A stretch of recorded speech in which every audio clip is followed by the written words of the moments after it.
No puedo describirte cómo me siento en este momento.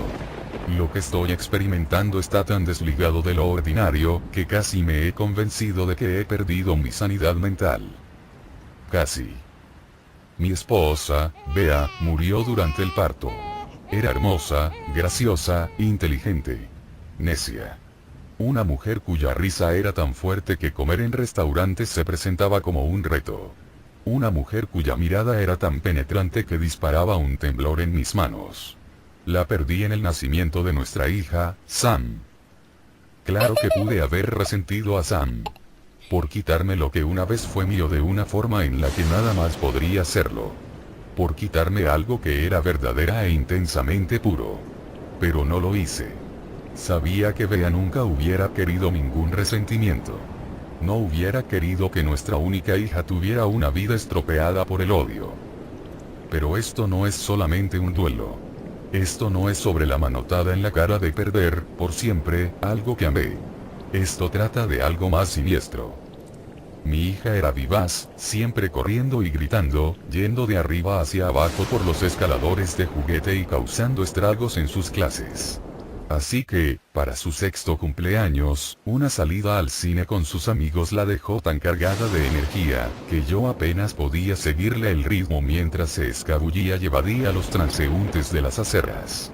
Se giraba ocasionalmente, entre el mar de gente, y gritaba: «Papi, vamos». Su tono casi era petulante. No podía resistirme a amarla. Estaba demasiado ocupada viéndome cuando irrumpió en la calle, y el bus no tuvo tiempo de parar.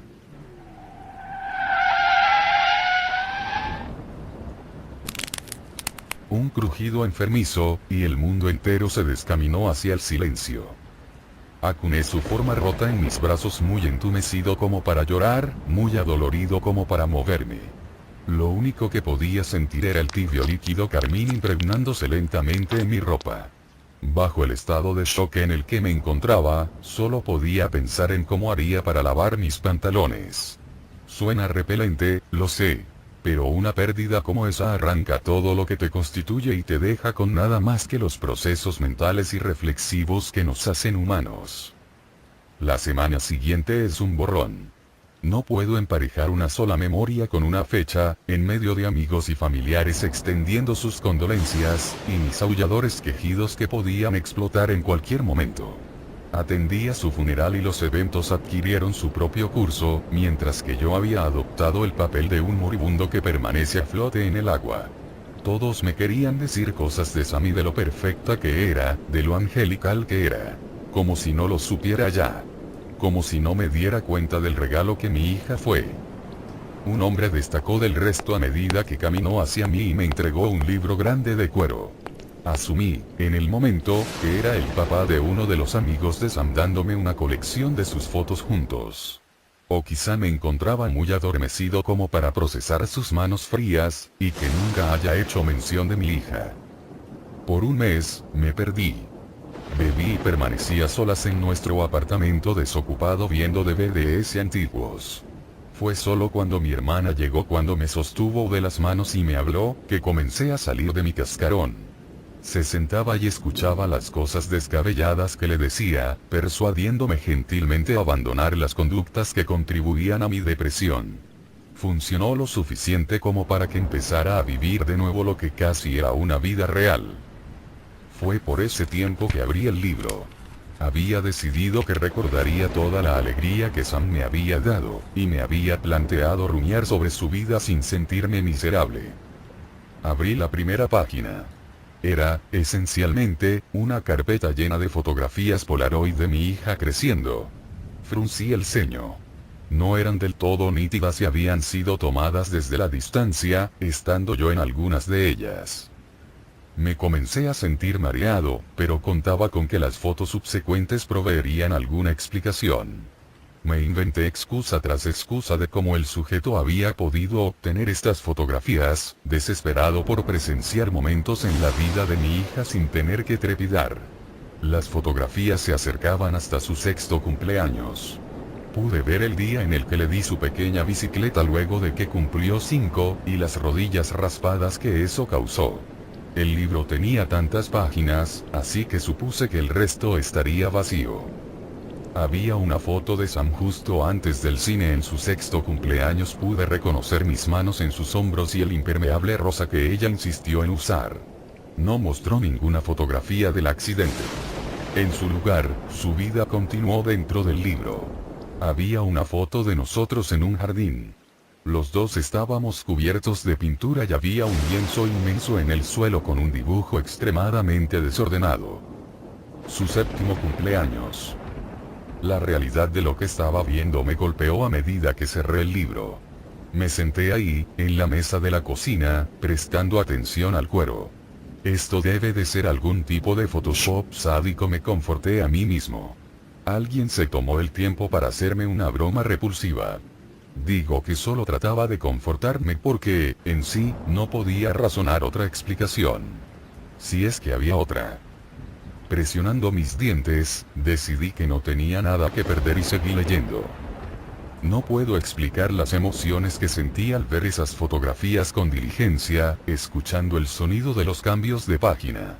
Su vida continuó, enmarcando el día que perdió un diente de leche, su primer día en la escuela secundaria, y recorría las páginas cada vez más frenéticamente, y empecé a notar algo. El fotógrafo se acercaba. Se acercaba a ella. Conforme crecía, el fotógrafo acortaba la distancia más y más. Mayor osadía, quizá. Ella era hermosa. Impactante. De adolescente, se veía justo como su madre. Puros rizos y sonrisas. Yo envejecí también, pero las fotos comenzaron a incluirme menos. Su cumpleaños 16 fue extraño. Un grupo de sus amigos estaba sentado afuera. Bebían de pequeños vasos plásticos en un picnic. Pero había alguien en el fondo. Cerca de los arbustos del parque en el que la escena fue capturada, se erguía una figura. No se hubiera notado de no ser por la pequeña sombra que desplegaba en el césped. Me recliné un momento y exhalé. Esto era demasiado raro. Me había enfrascado tanto en apreciar a mi niña creciendo, que no me detuve a pensar en cómo acabaría la historia. Momentos como ese son tan irremediablemente surrealistas y a veces solo te quieres remover del asunto. Casi podía sentir que me estaba viendo a mí mismo escarbar en el libro como si fuera un sueño o un programa de televisión. Continué. La figura oscura se hizo más presente en las fotografías. Casi podía discernir sus facciones. Su presencia era sobresaliente, y quería que desapareciera cuando cambiaba de página. Pero, en su lugar, una vez que las fotografías se acercaron a su cumpleaños 18, siendo cada cumpleaños anunciado por la frase "otro año más" al pie de la Polaroid, el escenario ya no era algo que reconociese. Las fotografías fueron tomadas en una casa poco iluminada. Su rostro era atacado por el terror, y se mostraban todo tipo de secuencias extrañas. A veces estaba vestida como una reina antigua, o quizá como una sirvienta trapeando pisos.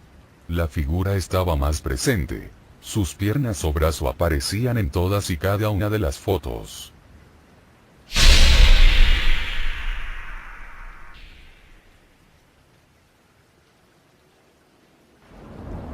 Sin importar cómo estuviera vestida mi hija, su rostro en las fotografías tenía una expresión de dolor tortuoso y me agobiaba. Había moretones en su cara. Se veía delgada, enferma. No quería seguir. Era degradante. Propiamente degradante. Mi hija.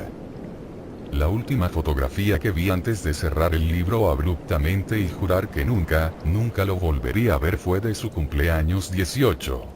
La anotación en el pie de la Polaroid decía, con trazos descuidados. Por fin. Ella veía directo a la cámara, llorando. Estaba arrodillada, ataviada con un vestido negro de gala. Una manzana en su boca y sus manos escondidas detrás de su espalda. Su maquillaje diluido por las lágrimas. Era como si me estuviera implorando que la ayudara, pero no podía hacerlo. Cerré el libro y abandoné la habitación. Mi cuerpo entero convulsionaba al ritmo de mis sollozos. No podía llamar a la policía. Ella estaba muerta. Lo que me mantiene despierto por las noches no es el contenido de lo que vi. Es que aún sobraran tantas páginas.